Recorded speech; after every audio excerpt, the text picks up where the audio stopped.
వచ్చిందో కూడా బీఆర్ఎస్ నాయకులకు తెలియదు. శేష్ గారు ఇందాక మనం మాటల మధ్యలో ఒక దగ్గర ఆగినాము. ఈ రెండు ప్రభుత్వాలు, గత ప్రభుత్వానికి ఈ ప్రభుత్వానికి మధ్య ఉన్న తేడా చెప్పండి. ఇప్పుడు హైదరాబాద్ అనేది ఒక గ్రోత్ ఇంజిన్ అండి. హైదరాబాద్ ని ఆసరాగా చేసుకొని తెలంగాణ రాష్ట్రాన్ని అభివృద్ధి పరచాలనేది ఒక వ్యూహాత్మకమైనటువంటి ఎత్తుగడ. తెలంగాణ రాష్ట్రం వచ్చిన తర్వాత గత 10 ఏళ్ల ప్రభుత్వము, ఇప్పటి ప్రభుత్వం కూడా అదే విధమైనటువంటి విధానాన్ని అనుసరిస్తుంది. హైదరాబాద్ ఒక్క సంవత్సరానికి హైదరాబాద్ నుండి 45,000 కోట్ల రూపాయల ఆదాయం వస్తుంది. మీకు హైదరాబాద్, రంగారెడ్డి, మేడ్చల్, మల్కాజ్గిరి ఈ 3 జిల్లాల GSDP equal to the 30 districts of Telangana state. అంటే 3:30 అనేటటువంటి విషయాన్ని మనం గమనించాలి. కాబట్టి హైదరాబాద్ ని మనం డెవలప్ చేయగలిగితే, హైదరాబాద్ లో మనం ఇన్వెస్ట్మెంట్ అట్రాక్ట్ చేయగలిగితే అది రాష్ట్రం మొత్తానికి ఉపయోగపడుతుంది అనేది ఒక కామన్ ఫినామినా మనం గుర్తుపెట్టుకోవాలి. తర్వాత మీరు గత 10 ఏళ్ల కాలంలో కేటీ రామారావు గారు ఐటీ మినిస్టర్ గా ఉన్నప్పుడు ఐటీ ఇండస్ట్రీస్ కానీ, బయో ఇండస్ట్రీస్ కానీ, ఫార్మా ఇండస్ట్రీస్ కానీ హైదరాబాద్ కు వచ్చాయి, కాదనలేనటువంటి నిజం. వాళ్ళు కూడా హైదరాబాద్ లో ఇన్వెస్ట్మెంట్ అట్రాక్షన్ కోసం శక్తి మేరకు ప్రయత్నం చేశారు. కానీ ఇక్కడ మనం గమనించాల్సింది ఏంటంటే స్ట్రాటజీ ఇంపార్టెంట్.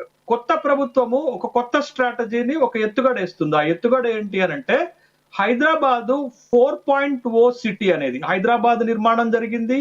దాన్ని అనుసరించి సికింద్రాబాద్ వచ్చింది, సికింద్రాబాద్ ని అనుసరించి సైబరాబాద్ వచ్చింది. ఇప్పుడు సైబరాబాద్ నుంచి మీకు ఇప్పుడు ఒక ఫ్యూచర్ సిటీ 4.0 సిటీకి రావాలనేది వాళ్ళ ఎత్తుగడ.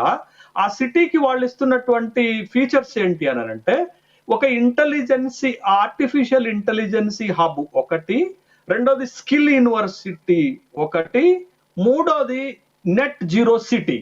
ఈ 3 అంశాలతోటి ఒక కొత్త సిటీ నిర్మాణం చేయబోతున్నాము. ఈ సిటీలో మీరు పెట్టుబడులు పెట్టడానికి అన్ని అనుకూలమైనటువంటి అవకాశాలు ఉన్నాయనేది the new strategy prepared by the Revanth Reddy government. ఇగో ఈ స్ట్రాటజీనే ఇప్పుడు అమెరికాలోను, దక్షిణ కొరియాలోను ప్రొజెక్ట్ చేస్తున్నారు. The strategy important for attract the investment. అందుకని మీరు చూడండి, వెళ్ళేటప్పుడు సీఎంఓ చెప్పింది ఏంటంటే 16,000 కోట్ల రూపాయల పెట్టుబడి లక్ష్యంతో పోతున్నాం అన్నారు.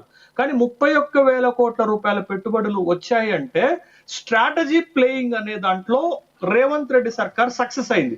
ఎందుకు నేను ఈ మాట అంటున్నానంటే చార్లెస్ స్క్వాబ్ అనేటటువంటి ఒక టెక్నాలజీ డెవలప్మెంట్ సంస్థ, రెండోది ఆర్సిజిఎం అనేటటువంటి ఒక టెక్నాలజీ సర్వీసెస్ సంస్థ. ఈ 2 సంస్థలు ఇంతవరకు అమెరికా దాటి రాలే. కానీ ఇప్పుడు మొట్టమొదటిసారి అమెరికా దాటి తెలంగాణలో పెట్టుబడులు పెట్టడానికి ఒక ప్రైమరీ యాక్సెప్టెన్సీ ఇచ్చారు. అంటే దానికి ఎందుకు ఇచ్చారు అనేది మనం ఇక్కడ చూస్తే 4.0 సిటీ అట్రాక్షన్. ఆ 4.0 సిటీ అట్రాక్షన్ లో ఉన్నటువంటి ఆర్టిఫిషియల్ ఇంటెలిజెన్సీ హబ్ కానీ, లేకపోతే స్కిల్ డెవలప్మెంట్ యూనివర్సిటీ కానీ, లేకపోతే నెట్ జీరో సిటీ అనేటటువంటి ఒక మోడల్ వాళ్ళని అట్రాక్ట్ చేసింది. కాబట్టి ఆ 2 ఇంటర్నేషనల్ సంస్థలు ఇక్కడ పెట్టుబడి పెట్టడానికి మొట్టమొదటిసారి తెలంగాణలో ఉన్న హైదరాబాద్ నే ఎంచుకున్నారు. అంటే మనం ఇక్కడ గమనించాల్సింది ఏంటంటే Hyderabad is the great potential when compare to the Bengaluru, when compare to Bombay, when compare to Delhi. వాటన్నిటికంటే కూడా దీనికి ఒక పొటెన్షియాలిటీ ఉంది. ఆ పొటెన్షియాలిటీని వాడుకొని తెలంగాణలో ప్రైవేట్ ఫారిన్ ఇన్వెస్ట్మెంట్ అట్రాక్ట్ చేయాలనేది రేవంత్ రెడ్డి సర్కారు వ్యూహంగా కనపడుతుంది. ఆ వ్యూహంలో కొంత మేరకు సక్సెస్ అయ్యారు. అయితే ఇక్కడ మనం అబ్జెక్ట్ చేయాల్సింది, మనం గమనించాల్సింది ఏంటి అని అంటే ఈ ఎంఓయూలన్నీ గ్రౌండ్ అవుతాయా? ఈ ఎంఓయూలు గ్రౌండ్ అయితే వాళ్ళు ఇచ్చినటువంటి ఎంప్లాయ్మెంట్ పొటెన్షియాలిటీ వస్తుందా? అంటే మనం ఇచ్చిన సౌకర్యాలకు ఈక్వలెంట్ గా ఇక్కడ ఉన్నటువంటి ప్రజలకు మనం ఒక జీవో తీసుకొచ్చామండి. ఆ జీవో ప్రకారం ఏంటంటే లోకలైట్ పీపుల్ కే 95% ఉద్యోగాలు ఇవ్వాలనేటటువంటి ఒక జీవో తీసుకొచ్చినాం. కానీ ఇది ఎక్కడ అవుతుంది?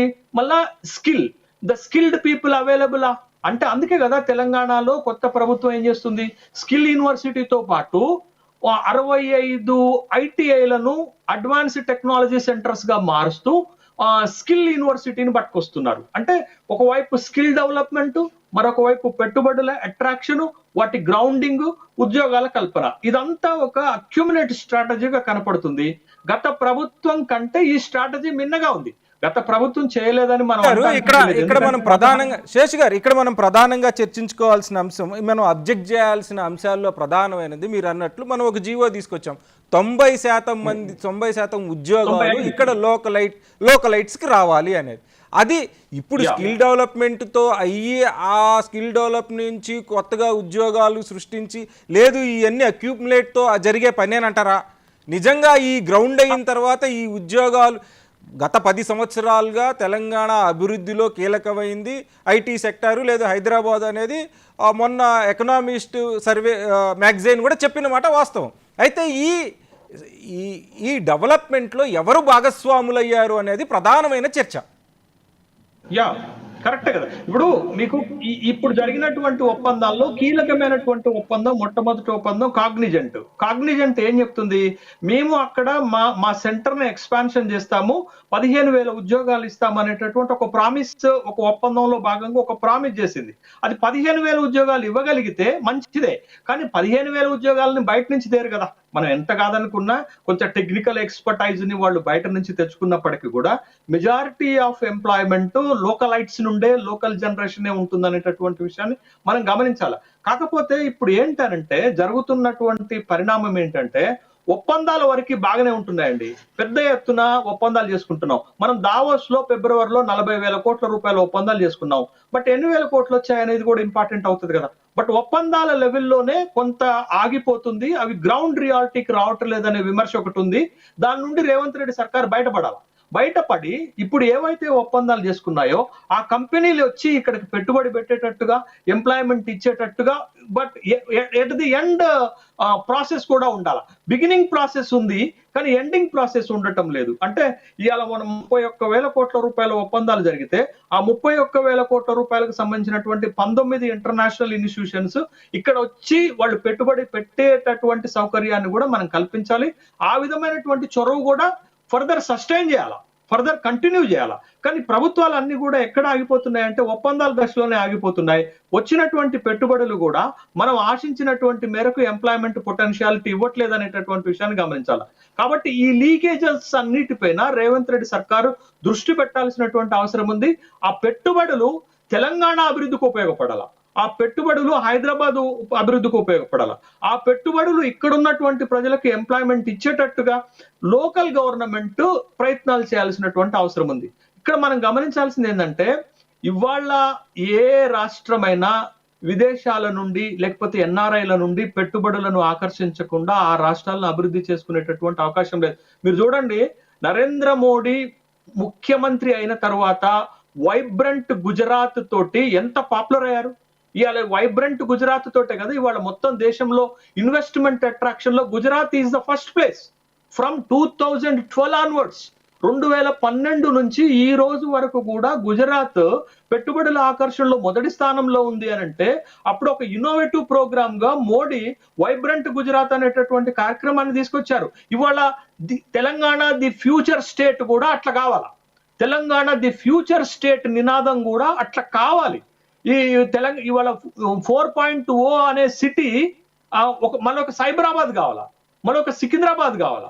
అట్లా అయితేనే తెలంగాణకి మనం అనుకునేటటువంటి వ్యూ పాయింట్ లో రేవంత్ రెడ్డి స్ట్రాటజీలో పెద్ద ఎత్తున డెవలప్మెంట్ అయ్యేటటువంటి అవకాశం ఉంది. కాబట్టి మనం ఈ పెట్టుబడుల పైన, అమెరికా పర్యటన పైన పొలిటికల్ విమర్శలు ఎన్నైనా చేసుకోవచ్చు, పొలిటికల్ క్రిటిసిజం ఎంత ఉండవచ్చు, but state is the first కదా, state development is the objective కదా. కాబట్టి మనకి ఎన్ని రాజకీయ పరమైన విమర్శలున్నా స్టేట్ కి వచ్చేటటువంటి ఇన్వెస్ట్మెంట్ ని మనం వెల్కమ్ చేయాల్సిందే, ఆహ్వానించాల్సిందే.